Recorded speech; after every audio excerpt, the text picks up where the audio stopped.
올해 우리 교회의 슬로건이 앞을 향해 위를 향해 밖을 향해 나가는 교회, 그렇게 정했어요. 그래서 앞을 향해 간다고 하는 것은 어떤 비전을 향해서 미래를 향해서 움직이는 것입니다. 이것을 생각하면서 가나안 땅을 향한 이 광야의 이스라엘 백성들의 출애굽의 여정이 바로 앞을 향한 여정이 아니겠는가, 이런 생각을 하게 되면서 올해의 주일 예배 말씀을 이 가나안 땅을 향한 그 여정의 이야기를 쫓아가면서 말씀을 나눠야 되겠다, 이런 생각을 했어요. 그래서 출애굽기와 민수기를 중심으로 말씀을 나누려고 합니다. 출애굽기는 애굽에서 출발하는 이야기부터 시작을 해서 시내산까지 이야기가 이어지고 있어요. 그리고 민수기에 가서는 시내산에서 다시 출발을 해서 모압 광야, 즉 가나안 땅 바로 앞에까지 가는 여정 이야기가 쭉 나와 있습니다. 중간중간에 율법도 나오고 뭐 이름도 나오고 민수기니까 또 사람 숫자도 나오고 여러 가지 그런 것들이 나오는데 그것은 좀 빼고 여정의 이야기만 쭉 따라가면서 우리 한번 어떤 비전을 향한, 미래를 향한 우리 교회의 움직임과 함께 우리 신앙의 여정을 한번 점검해 보면서 함께 하나님의 약속의 땅을 향해서 걸어가는 그런 시간을 가지려고 합니다. 오늘은 출애굽기 1장을 중심으로 말씀을 나누겠어요. 요셉이 애굽의 총리 대신이 되었습니다. 그때 야곱과 가족들이 애굽으로 내려오게 되죠. 그때 70명이었습니다. 오늘 본문에 나와요. 5절에 야곱의 허리에서 나온 사람이 모두 70이요 요셉은 애굽에 있었더라. 야곱으로부터 나온 그 자손들이 70명이었다. 시간이 흘렀습니다. 400년 이상이 흐른 것이에요. 거기서 애굽에서 계속해서 야곱의 자손들이 살게 되었어요. 근데 400년 이상이 흐르면서 7절에 가서 이스라엘 자손은 생육하고 불어나 번성하고 매우 강하여 온 땅에 가득하게 되었더라. 70명으로 내려가서 이제는 큰 민족이 되었다. 나중에 출애굽할 때 보면은 거의 200만 정도, 성경에 60만이라고 나오지만 그 남자 장정들만 세인 것이니까 200만 이상의 큰 민족이 되었다고 하는 것입니다. 이것은 아브라함에게 이미 하나님께 주셨던 약속이 이루어진 거예요. 창세기 12장에 하나님께서 이 아브라함을 부르시고 약속을 하시는데 이렇게 쓰여져 있어요. 창세기 12장 2절에 내가 너로 큰 민족을 이루고 내게 복을 주어 내 이름을 창대하게 하려니 너는 복이 될지라. 세 가지의 약속이 있어요. 바로 민족을 땅을 주시겠다고 하는 것과 큰 민족을 주시겠다고 하는 것과 복이 될 것이다, 복의 근원이 될 것이다. 이 세 가지의 약속을 주신 것입니다. 이제 큰 민족이 되는 그 약속이 바로 이루어졌다는 거죠. 그리고 땅을 주시겠다는 하나님의 약속을 이루기 위해서 그 민족으로만 이제 민족이 된 이스라엘을 끌고 출애굽의 여정을 통해서 가나안 땅으로 가는 그 이야기가 바로 출애굽기, 민수기의 이야기라고 하는 것이에요. 이스라엘 백성들이 큰 민족이 되었어요. 하나님의 약속대로 큰 민족이 되었어요. 그런데 여전히 애굽이라고 하는 외국 땅에 있었어요. 하나님이 약속하신 가나안 땅은 멀리 있습니다. 그렇다면 그 약속을 이루기 위해서는 움직여야 되는 것이에요. 움직여야 돼. 이게 믿음이라고 하는 것은 이렇게 하나님의 약속을 믿고 그 약속이 이루어지는 그런 삶을 살아가기 위해서 하나님께서 원하시는 그곳을 향해서 움직이는, 미래를 향해서 하나님의 약속의 말씀을 붙들고 나아가는 이 과정이 바로 믿음이라고 하는 것을 다시 한번 이 출애굽기를 통해서 깨닫게 되는 것입니다. 그래서 믿음은 항상 앞을 향해 움직이는 것이에요. 애굽이라고 하는 그 자리에 주저앉아 있는 것도 아니고 또 가다가 다시 애굽으로 돌아가는 것도 아니고 약속의 땅을 향해 하나님의 약속을 붙들고 주님과 함께 동행하며 미래를 향해 나가는 과정이 바로 믿음이라고 하는 것입니다. 우리의 인생의 여정 속에서도 뒤 돌아보지 마시고 하나님의 약속을 붙들며 미래를 향해, 앞을 향해 전진해 나가는 우리 성도님들이 되시기를 축원합니다. 이스라엘 백성들이 지금 애굽에 있을 때에 만약에 그들이 편안하게만 지내고 있고 그 자리에 주저앉아 있었다면 앞을 향해 나가지 못했을 거예요. 그런데 하나님께서 그들에게 고난을 주셨어요. 이 고난을 통해서 하나님을 찾게 하였고 결국 가나안 땅을 향해서 움직이게 되었다고 하는 것을 알 수가 있습니다. 그들이 경험하는 고난이 무엇이었어요? 처음에는 가족들이 70명이 내려갔습니다. 손님으로 환대를 받았어요. 그런데 나중에 가서는 노예로 전락이 돼버리고 말았습니다. 그래서 국고성 비돔과 람셋을 짓는데 부역으로 동원이 되어서 고생하게 되었다고 하는 것이. 그래서 그들이 탄식하게 되었고 하나님께서 그 탄식을 들으시고 응답하셔서 모세를 택하셔서 그 모세를 보내셔서 모세를 통해서 이스라엘 백성들 끌어내셔서 가나안 땅으로 가게 하셨다고 하는 것입니다. 오히려 이 과정을 통해서 하나님께서 약속하신 땅에 대한 약속이 이루어지는 역사가 일어났다고 하는 것이. 이 세 가지 약속, 민족과 땅 그리고 복의 근원, 이 세 번째 약속, 복의 근원이 된다고 하는 약속도 결국은 예수님을 통해서 일어나게 됩니다. 아브라함의 후손으로 오신 예수님을 통해서 모든 사람이 구원을 받을 수 있는 복의 통로가 되고 근원이 되었다고 하는 이 하나님의 약속이 이루어지게 되었다고 하는 것입니다. 이렇게 하나님은 그저 립 서비스만 하시는 분이 아니고 그저 서로 그냥 기분 좋으라고 말씀 주신 것이 아니라 약속해 주시고 그 약속을 이루시는 분이 바로 우리 하나님이신 것을 다시 한번 고백하면서 주님을 바라보며 말씀 붙들고 나아가는 우리 성도님들 되시기를 축원합니다. 민수기 23장 19절에서 분명히 이렇게 말씀하셨잖아요. 하나님은 사람이 아니시니 거짓말을 하지 않으시고 인생이 아니시니 후회가 없으시도다. 어찌 그 말씀하신 바를 행하지 않으시며 하신 말씀을 실행하지 않으시랴. 그렇게 말씀하고 있어요. 하나님은 약속하시고 이루시는 분이라고 하는 것을 분명히 우리에게 말씀하고 계시단 말이죠. 그래서 믿음이라고 하는 것은 하나님의 약속을 붙들고 미래를 향해서 걸어가는 여정이라고 말할 수가 있는 것입니다. 우리에게 주신 약속이 뭐예요? 가장 중요한 약속은 바로 구원의 약속인 줄로 믿습니다. 예수 믿음으로 말미암아 구원받는다는 그 약속의 말씀을 붙들고 천성을 향해 걸어가는 것이 우리의 믿음의 여정인 줄로 믿습니다. 하나님의 말씀에 순종하면 복을 주신다고 하는 구약의 약속의 말씀을 붙들고 주님 앞에 순종하며 나아가시는 우리 성도님들 되시기를 축원합니다. 모든 것을 합력하여 선을 이루신다는 주님의 약속의 말씀을 붙들고 어려움이 있어도 견디면서 주님만을 바라볼 때에 나중에 하나님께서 나의 삶을 이렇게 아름답게 인도하셨군요 고백할 수 있는 삶을 살게 되는 줄로 믿습니다. 그 외에도 하나님께서는 당신의 말씀을 통해서 성도 개인들에게 구체적인 약속을 주시는 분이란 말이에요. 목사님, 그래서 나한테는 하나님께서 무슨 약속을 주셨는지 모르겠어요. 그 말씀은 하나님의 말씀을 깊이 묵상하지 않고 있다는 말씀이.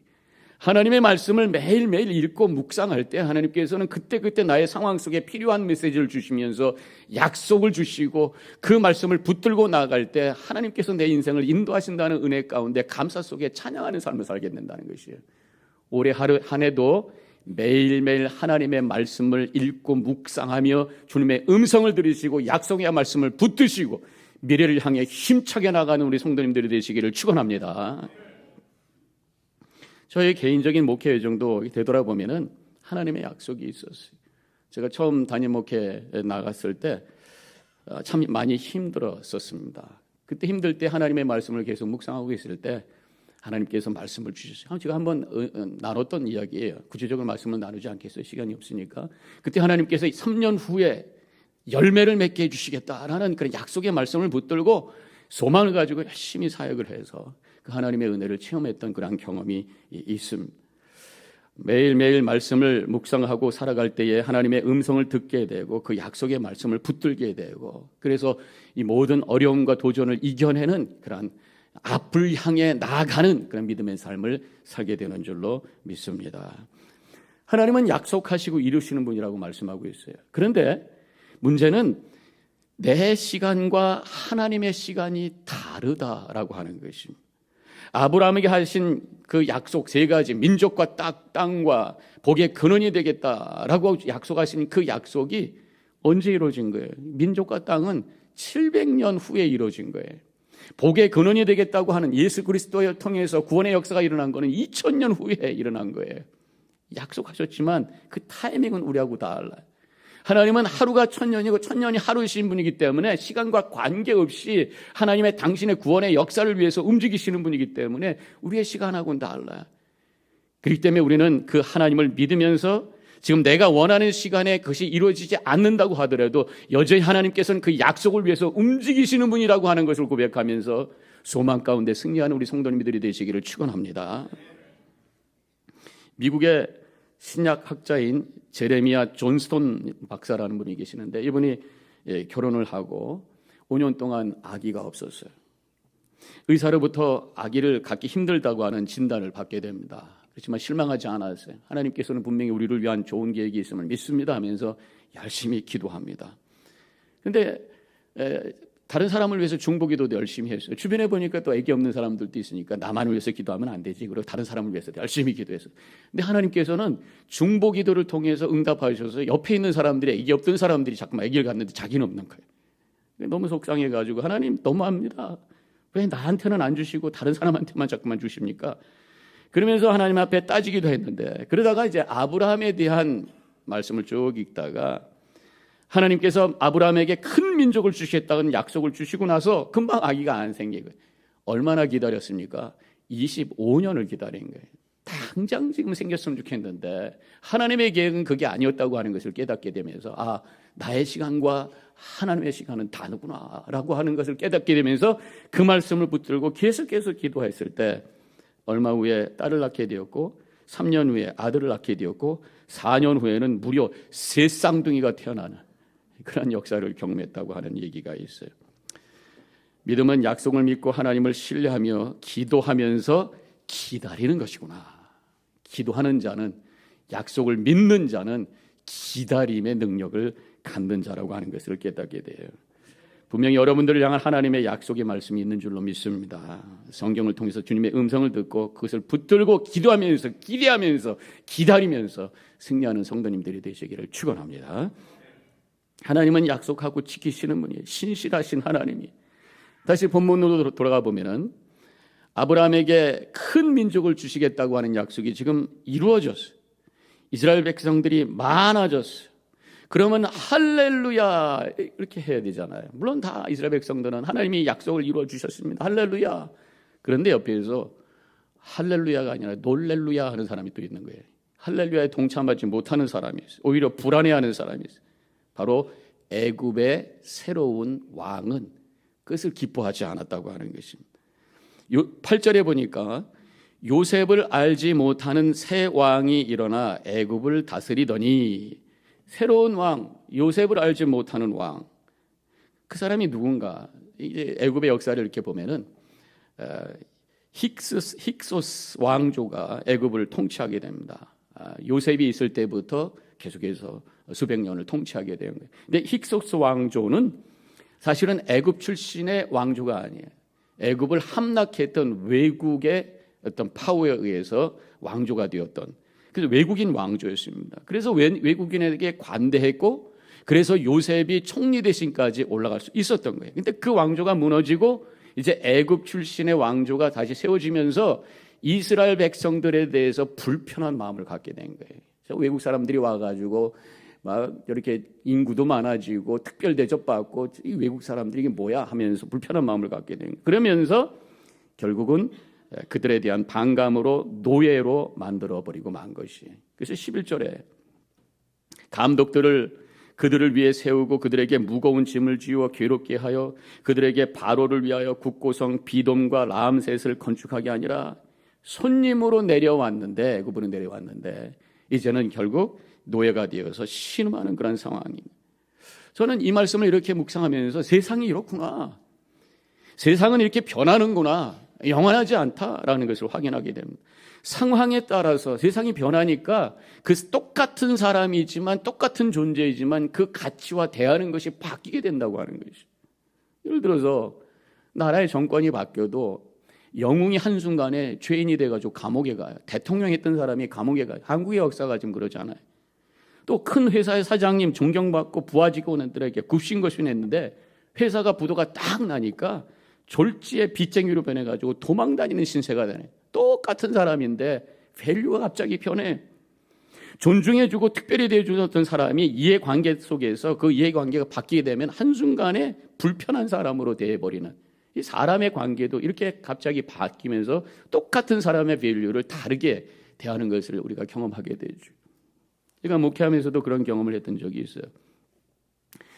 다른 교회에서 목회할 때에 성도님 중에 한 분이 큰 사업을 하시는 분이 있어요. 그러면 제가 간간히 신방을 가면 목사님 오셨어요. 자리도 내주시고 커피도 주시고 얼마나 극진히 저를 잘 환대해 주는 줄 몰라요. 그런데 이제 교회에 어떤 문제가 생겨가지고 본인이 시험을 받아가지고 교회를 떠나게 된 거예요. 그래서 가서 이제 제가 설득 좀 하고 또 권면하려고 갔는데 완전히 달라진 거예요. 담임 목사님 하시던 분이 저를 잡상인 취급을 하는 거예요. 의자도 안 내줘요. 물 한 건 마시지 못했어요. 씁쓸한 마음으로 돌아오면서 똑같은 사람이 한순간에 이렇게 다르게 추릿을 받는구나 이런 생각하면서 참 슬펐던 적이 있어요. 똑같은 사람이 상황에 따라서 가치가 높았다 낮았다 존중해줬다 외면해줬다, 이게 바로 세상이구나 라고 하는 것을 생각하며 세상과 사람은 믿을 수가 없구나라는 것을 실감했던 적이 있습니다. 그래서 우리가 하는 얘기가 있잖아요. 사람은 믿는 존재가 아니라 그저 사랑해야 될 존재구나. 이것을 우리가 깨닫게 됩니다. 그렇지만 사람들은 이렇게 우리를 배신할 수도 있고 사람의 가치를 바꿔가면서 우리를 대할 수도 있지만, 그러나 우리가 믿고 의지해야 될 것은 결국 우리 하나님 한 분인 것을 고백하며 언제나 변함없이 우리를 사랑하시고 우리를 귀하게 계시는 주님만을 바라보며 미래를 향해 영혼을 향해 걸어갈 수 있는 우리 성도님들이 되시기를 축원합니다.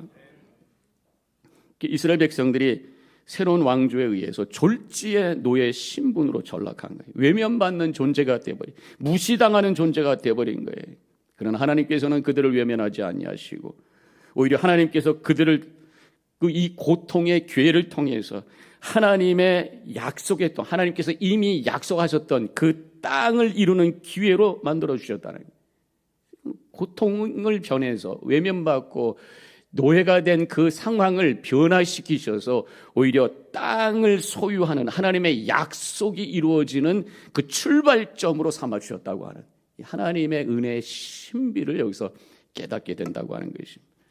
고난을 통해서 하나님의 약속이 이루어지는, 악을 통해서 하나님의 선을 이루시는 그런 신비가 하나님의 섭리 속에 있다고 하는 것을 깨닫게 되는 것입니다. 출애굽기 3장 9절에 이제 가라, 이스라엘 자손의 부르짖음이 내게 달하고 애굽 사람이 그에게 괴롭게 하는 학대도 내가 보았으니 이제 내가 너로 바로에게 보내어 너에게 내 백성 이스라엘 자손을 애굽에서 인도하여 내게 하리라. 이게 지금 무슨 말씀이에요? 모세를 보내고 계신 거란 말이에요. 고난당하고 있는 모습을 보면서 하나님께서 외면하지 아니하시고 오히려 모세를 통해서 애굽으로 인도하시는 하나님의 구원의 계획을 시작하고 계시는 것을 여기서 볼 수가 있어요. 우리가 고통당하고 힘들어할 때에 하나님께서 위로하시는 정도로 끝나는 것이 아니라 오히려 더 큰 축복과 하나님의 구원의 계획으로 나를 위해서 준비하시고 움직이시는 분이라고 하는 것을 깨닫고 주님만을 바라보며 소망 가운데 힘있게 나아가시기를 축원합니다. 요셉을 모르는 애굽 왕이 이스라엘 백성들을 노동으로 학대하는 것으로 지금 이야기가 나오고 있어요. 여기서 끝난 것이 아니라 그들의 종족의 대를 끊으려고, 즉 종족 말살 정책을 피고 있는 것을 보게 됩니다. 그래서 15절에 애굽 왕이 히브리 산파 십부라라는 사람과 부하라 하는 사람에게 말하여, 이렇게 나오죠. 그래서 히브리라는 이름이 나오는데, 히브리는 이스라엘, 유대인의 다른 또 이름이에요. 이 세 가지의 그 차이의 의미에 대해서는 제가 담임 목사 코너에다 써놨으니까 지금 제가 거의 설명할 시간이 없으니까 잘 보시면 도움이 될 것입니다. 히브리라고 하는 것은 강 건너온 사람이라는 뜻이고 아브라함 때 처음으로 사용된 것입니다. 유브라데 강을 건너서 가나안 땅으로 온 이 아브라함을 향해서 히브리 아브라함이라고 이렇게 호칭을, 히브리 사람 아브라함이라고 호칭을 창세기 14장 13절에서 하고 있죠. 오늘 본문에 보면은 이제 이 애굽 왕이 나오는데 그 요셉을 알지 못하는 새로운 애굽 왕 이렇게만 기록이 되어 있지 그 왕의 이름은 안 나와요. 그런데 지금 산파 두 사람의 이름은 정확하게 나오고 있어요. 십부라와 부아라는 이름이 나오고 있어요. 지금 출애굽기 1장의 앞부분에서 12아들의 이름이 나오고 있습니다. 1절에서 이렇게 시작하고 있죠. 야곱과 함께 각각 자기 가족을 데리고 애굽에 이른 이스라엘 아들들의 이름은 이러하니, 그러면서 이름이 쭉 나오고 있어요. 루시레요, 단납갓, 아이스, 요베. 무슨 말인지 아십니까? 지금 12지파의 첫 글자만 쭉 붙인 거예요. 그렇게 해서 외우면 좋다 그런 얘기죠. 그 이름이 쭉 나와요. 그리고 그래서 출애굽기의 실제 그 히브리어의 제목은 이름들이라고 되어 있는 원어 벨렛으로 되어 있어요. 지금 우리가 출애굽기라고 한국말로 하고 있지만 원어 이름은 벨렛이란 말이에요. 이 벨렛의 뜻은 이름들, names라고 하는 의미가 그 속에 담겨 있어요. 모세오경은요, 원문의 제목이 다 있는데 그것은 첫 구절의 첫 단어로 되어 있다는 거예요. 창세기는 베데시트라고 되어 있어서 그것은 태초에라는 단어예요. 그런데 우리 출애굽기에 보면은 처음에는 그렇게 시작되지 않은데 원문으로 들어가 보면 이름들은 이러하니라고 되어 있어요. 직역을 하게 되면. 그래서 이름이라고 하는 것이 첫 구절의 첫 글자, 첫 단어이기 때문에 이름들이라고 하는 벨렛이라는 그러한 제목을 달고 있다고 하는 것입니다. 그래서 이름이라고 하는 것이 굉장히 출애굽기에는 중요하다는 거죠. 특별히 야곱의 12아들들의 이름을 언급하면서 시작을 하고 있는데 그 후손들인 이스라엘의 구원의 이야기를 지금 출애굽에서 시작을 하고 있다, 그런 말씀이에요. 근데 잘 생각해 보면 이 12아들의 이름들은 그렇게 명예스러운 이름은 아니에요. 사실은 그 동생인 요셉을 팔아넘겼던 그런 악한 형제들의 이름이라고 할 수 있어요. 그런데다가 그 형 제일 장남인 루벤은 어떤 악한 짓을 했습니까? 아버지의 첩인 빌하를 건드렸어요. 큰 죄를 지었죠. 그래서 결국은 사실은 장자 역할을 못하고 유다가 장자 역할을 하면서 하나님의 구원의 역사가 유다를 통해서, 예수님을 통해서 흘러가는 것을 우리의 구원의 역사 속에서 볼 수가 있잖아요. 그런데다가 둘째, 셋째, 루시레요, 루시레, 시므온과 레위, 이 두 사람은 세겜에 있을 때 누이 디나의 강간 사건이 있었어요. 그때 동네 남자들을 다 살해하는 아주 폭력적인 그런 형제들이었습니다. 그러니까 이 12형제들이 다들 문제가 있는 사람들이에요.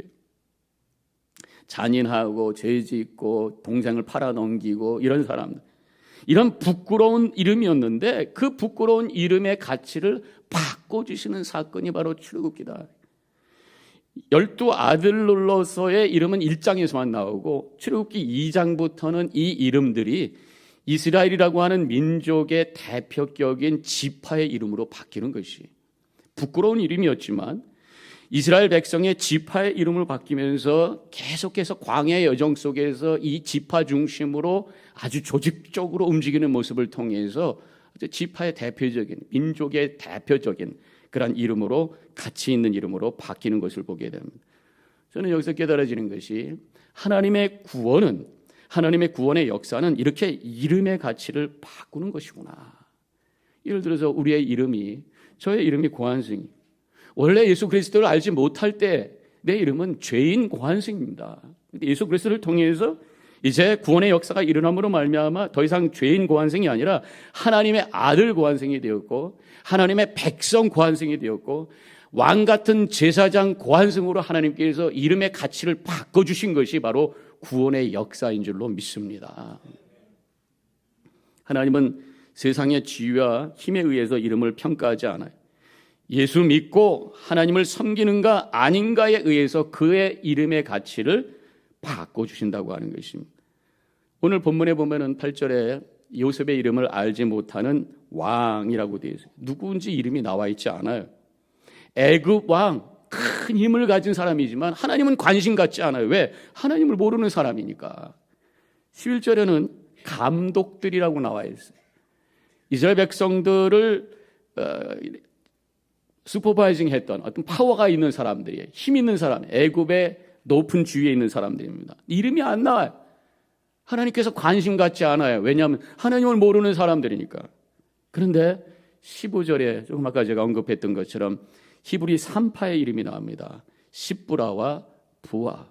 특별한 사람들이 아니, 그것도 여성들입니다.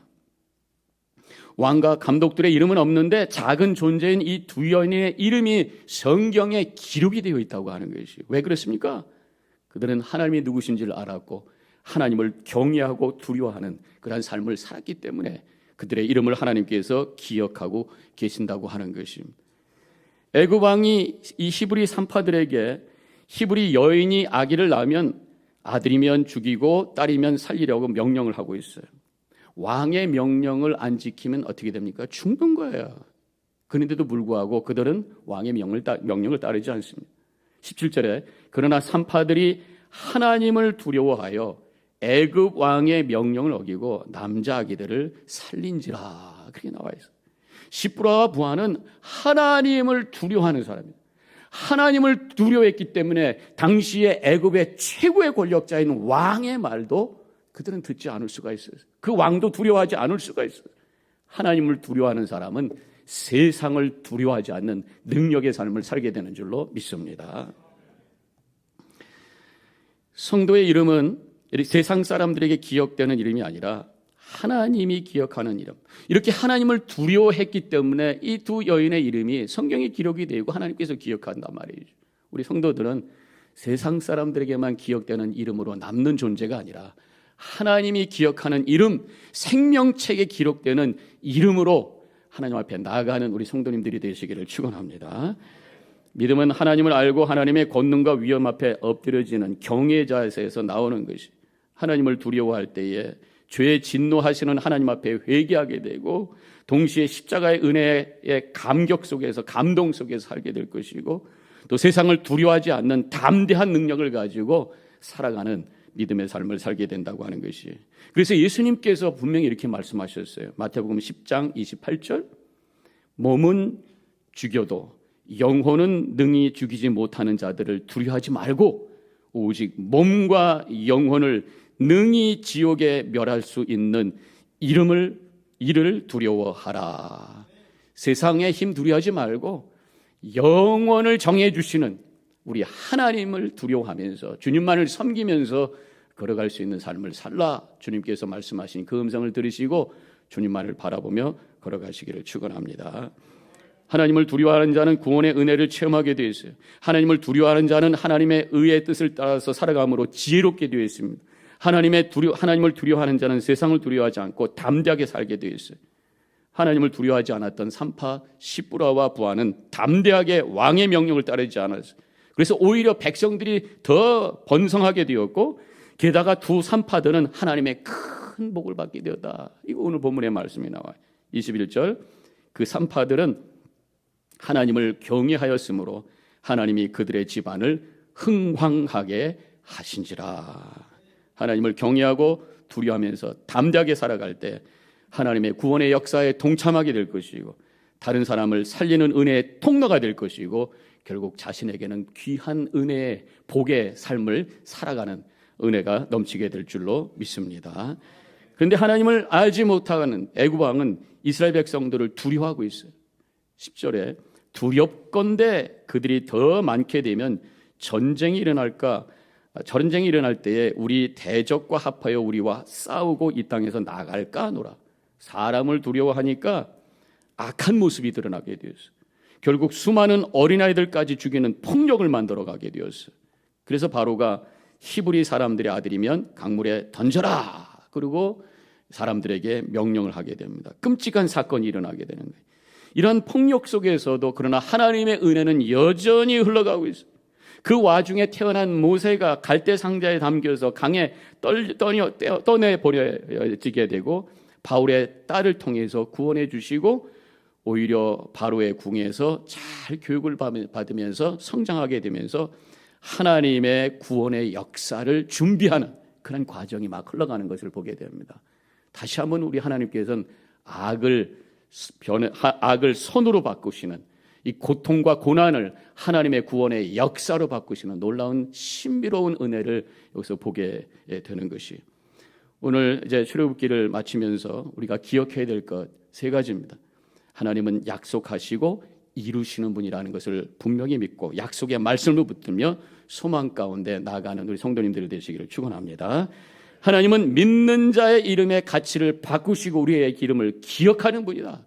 예수 그리스도를 다시 한번 구주로 고백하고 하나님을 경외하며 나아갈 때 주님께서는 우리의 기름을 기억하시고 우리의 이름을 가치 있는 존재로 바꿔주신다는 것을 고백하며 승리의 삶을 살아가시기를 축원합니다. 마지막으로 하나님을 두려워함으로 말미암아 하나님을 두려워한다고 하는 것이 바로 지혜의 근본인 것을 고백하면서 하나님 앞에서 지혜롭게 판단하고 결정해 나감으로 말미암아 다른 사람들에게 복의 통로가 되고 나의 인생에 큰 복이 되는 복된 삶을 살아가는 우리 더반교회 모든 성도님들이 되어주시기를 주님의 이름으로 간절히 축원합니다. 기도하겠습니다.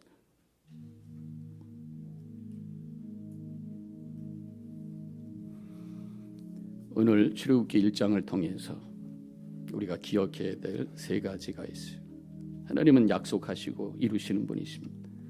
하나님은 믿는 자의 이름의 가치를 바꿔주시는 분이시고 기억하시는 분, 하나님을 두려워하는 자를 통해 일하시고 복 주시는 하나님이신 것을 기억하며 결단하는 이 시간 되시기 바랍니다.